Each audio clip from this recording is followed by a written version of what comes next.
Hey everybody, it's the Mad Master here, and I'm doing this is a response to the murder or assassination, or whatever you want to call it, of Charlie Kirk, conservative provocateur and commentator. Now, the first thing I will say is that I have come a very full circle, or not full circle, that wouldn't be the right way to put it. I've come a long way in my political point of view with regards to violence or the use of violence over the years. And I'm just going to say this. So I've studied a lot about previous civilizations and previous movements and all this sorts of stuff. And I think for the most part, political violence does not pay. Um, Now, with regards to this, I'm going to say that, the psi optics could be at play. I'm not gonna rule anything out. I'm agnostic about that point. That said, let's say just say uh, Occam's razor. It's just it is what it is. It was a killing by some political person that hated Charlie Kirk. Then it is a horrible, reprehensible tragedy that is needs to be this is not to be tolerated um, in our society. No, there's a lot of violence that powers that be perpetuate upon the world, war and all sorts of stuff. So I'm not going to excuse them from it either. But now that said, this guy. So one of the things like I want to say about this is that devil's advocate being played. Um, do I think there is a place for political violence, or what would I measure? How would I measure this versus like the United Healthcare CEO? Obviously, I do not believe a messenger has the same status of a person that's actually actively involved in the hierarchy that we're in right now. So, playing devil's advocate, I would say that Luigi, what he did, logically makes more sense than this because let's say I hated dentists, and then I killed an actor from a Colgate commercial. Like that just doesn't make any sense, right? It's stupid. It's like that's just dumb. Okay. Hopefully this video will pass muster. I don't know if it's gonna fit the guidelines, but we'll see if it doesn't. So I think it's stupid and reprehensible and horrible to do this.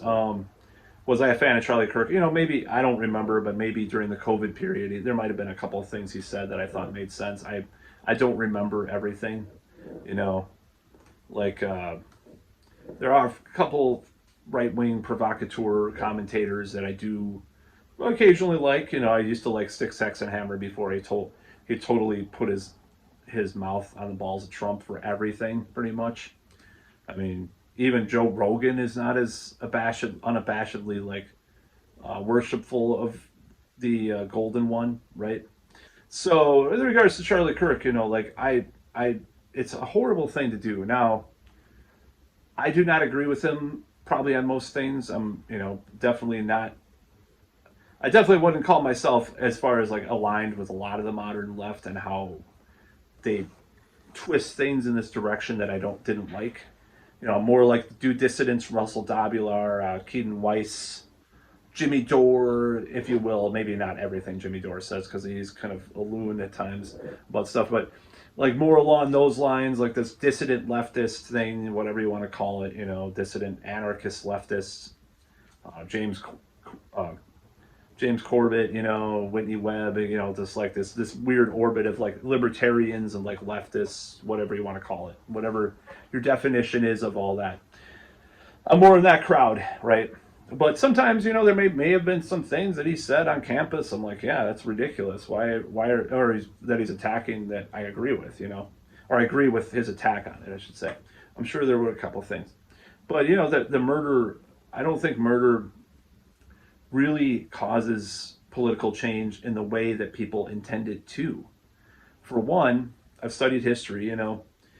One of the things that we can look at is like apathy, um, non participation. um, that's that seems to be the death of empires and the death of political movements. And I'll give you an example. So the Soviet Union, or a lot of the Russian I mean, a lot of the satellites of the Soviet Union and so forth. When communism was dying, people just didn't care anymore. You can read this, with a lot of scholars and historians who talked about this. Like, people were just like going through the motions. They just did not give a shit. Like, speaking of COVID, it kind of reminds me of the end of COVID. Like, when people were just like, it had a lot. There's a lot of parallels there. It sounds weird, but like you went to a bar and they said, "Oh, we need a mask. We need a mask." Yeah, yeah. And you go to the back and nobody's wearing a mask. Like, that's an example. In this town, Coronatarian Central of the Midwest, they were doing that at bars. It's hilarious. But anyways, it's kind of like that. Like, okay, the commissar, not commissar, that's not the right term. The Soviet whatever, you'd go, oh yeah, we'll have to stomp your, I can't do a Russian accent. You'll stamp your thing, all right, whatever. Oh, they didn't pass, so I'll just let them through anyways. I'm sure that's probably how it went with a lot of those people. There's just like, we don't give a shit anymore. It's just kind of like we're going through the motions. There's no passion with the Soviet thing anymore. Things are stagnating. Oh, we have glasnost now. We're going to go to McDonald's or whatever the fuck, right? So apathy and, just like not participating or just, half-assing it almost is, I would say it is more powerful than brutal, blunt violence in these situations. This is my opinion. At least like non-participation, that James Corbett talks about that a lot, right? So in my opinion, that's really a more powerful way to make get your point across. And killing a commentator is just really stupid and foolish.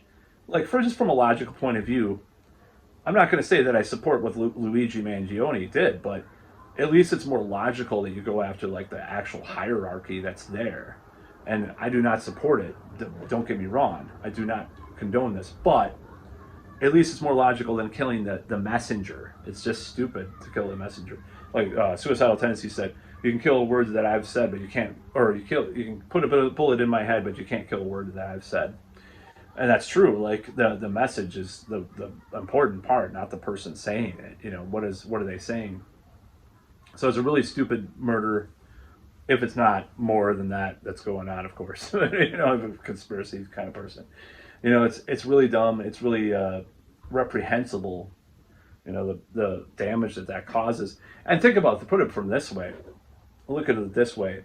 Even if there's no like actual conspiratorial thing going on with this, people are going to take advantage of this. I mean, think about all the surveillance state and the apparatuses that are being put in place right now or have been in place.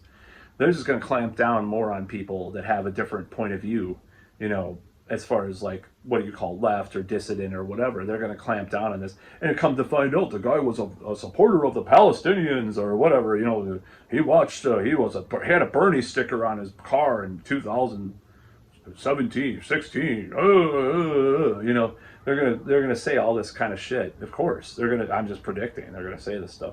Or he could have been far right. He could have been like, thought that the WG, I'll just say, is happening because of Trump is making it worse or something. Who knows? They're going to clamp down, though. They're going to use this as a means to further restrict our rights, I believe. That's my thought, Or they could have been, or he'll be a trans person, this person that killed Charlie Kirk, so they will implement the ban, which is completely fucking ridiculous, by the way. I could go into, the only gun that I'm worried about when a trans woman is around is between their legs, because I don't have any desire for that. So I don't want to. That's the only gun that I'm worried about someone grabbing, is me accidentally, like, think of someone passes and I grab their gun, so to speak. I'm working on that joke. It's not done yet. Of course, it could be seen as like kind of straddling the fence between transphobic and like sort of endearing, I guess. I don't know, but I like to straddle the lines of these lines anyways. That's the only gun I worry about grabbing, someone grabbing, someone trans grabbing, of anything associated with someone that's like that is that's the only gun I'm worried about. Or, the joystick, so to speak, the joystick joke. It's the only joystick that I, don't want to play with, right? As that, Well, actually, I don't want to play with anybody's joystick because I'm not into that. But, anyways, even though I like to watch it like go into a hole sometimes, but that's a different story. Or especially my joystick go into a hole. But anyways, I'm doing too many double entron days. But this whole thing is so it's just stupid. I mean, it's really it's a dumb way to get your point across, whatever point you have. And they're gonna clamp down. And I think it's really stupid. It would be really dumb for them to clamp down on any group, trans people or people that have left of center political opinions or whatever. Of course, but of course they're going to try to do that. That's my prediction. Of course, they're going to. There'll be something that comes out about this guy supporting this or that, and maybe he had some fucking stupid post on a forum 20 years ago, and they'll use that against him. It's just a bunch of bullshit. People have different opinions. They don't murder people for them. People have different gender. People identify as different genders. They don't murder people for it. That's not the usual thing. These people that are in power are gonna fucking use it against. I mark my words. They're gonna try to do that. And yeah, it sounded a little weird for me to say about the gun, but I just wanted to make that joke because it's kind of inappropriately like vulgar and obscene and just like. I think it's so stupid. That on another tangent, I think the whole trans gun ban is one of the dumbest things I've ever heard in my life. Like, it'd be like, okay, I'm gonna make a joke, like a gay joke, but like, what is the worst gun that a gay person would have? Like a interior design, like nail gun or a fucking paint gun or something. I don't know. I'm trying to work on these jokes. They're dumb, but. I just wanted to throw that out there. It's like one of the dumbest things. Why would you target a group that has nothing to do with violent? It says gender does not have anything to do with wanting to kill someone. On its, as far as that goes, like if a person wants to kill someone, that's independent. It's like blaming heavy metal. It's like blaming Dungeons and Dragons. Or maybe we could say, well, maybe heavy metalers are troubled youth. Okay. Fine, like back in the day, especially, right? And now they're a bunch of cocked nerds a lot of the time. But anyways, back in the day, yeah, they were troubled youth. Does that mean they're gonna kill? They're gonna kill? Do some kind of bad, heinous act? No. But anyways, I just wanted to go on this whole tirade about Charlie Kirk. I wish the people, the best life that, were around him. It's a horrible tragedy. It's awful, and it's really not the way to go. It's really not. I mean, look at what's happened through history. These things that happen through history with violence making, and this sounds really like hippy dippy kind of bullshit, new age, and I don't care. Now I joke about killing people sometimes, or I joke about wanting this person. See, the thing is I grew up I was very indoctrinated. This is one thing that I do. I talked about like the stupid indoctrination about relationships that I got from certain people. But this is one thing I do believe in, is I think violence does beget violence, because you look at through history, the communists killing the Tsar's family. Oh, they did this, they did that. It just escalates. It escalates to worse and worse things and these worse and worse ideas. I mean, whether it be Germany, Italy, Japan on some, they were a little bit different about it, but the fascist countries, whatever, or communist countries or whatever, it just becomes this endless cycle of violence. And when you really take a step back and look at these situations, when you really have change, it just comes from non-participation, comes from volunteerism. That's really what creates changes. And cultures create change too, by the way. Different cultural beliefs that are implemented. People wonder why we don't have like a Nordic style, government right now. And a lot of that's because the culture is not allowing for it, but we can change, maybe people can change that culture if people want to have that. But it's just so stupid. It's just so, and these terrible memes that are coming out. And, I like outrageously offensive meme once in a while, but Hard Times, which is one of my favorite publications, came out with all these Charlie Kirk things all of a sudden. It's just, it's fucking stupid. It's stupid. like it's just like the Trump thing. It's just like if Obama, who I think is a fucking war criminal, okay, I think Obama's a war criminal. I know he's a war criminal, but if people celebrated his death, I wouldn't like that. I wouldn't like people celebrating Donald Trump's death or anybody's death. I think it's really stupid. Now maybe Sharon Osbourne a little bit, but for all the shit, the sins that she's done against heavy metal. But anyways, and maybe no, probably not because I like him now. Anyways, I was gonna say, like back in the day, I would have celebrated Fred Durst or something because I hated new metal so much. But now I like some of his movies, so I can't say that. And I think his music was always kind of ironic anyway. So I'm like, fuck yeah, I would hang out with him now. I wouldn't want him dead. You know? Back in the day, I was more diehard Manowar fan, like in this way. Like I probably would have celebrated some of that shit because they rebelled against that. They hated that stuff. You can hate things. You can hate ideas. You can hate these things. You can even hate people, but not want them dead. You know. So I grew up with this thing. I grew up with this kind of pacifist thing. And one of the things that I think about with this is that George W. Bush, I hated him, but I didn't want him dead. I wanted him to work at McDonald's for the rest of his life. That's what I wanted. Maybe he could become a manager eventually. I wanted him to suffer in this life because we don't know what's going to happen after we die, no matter what people say.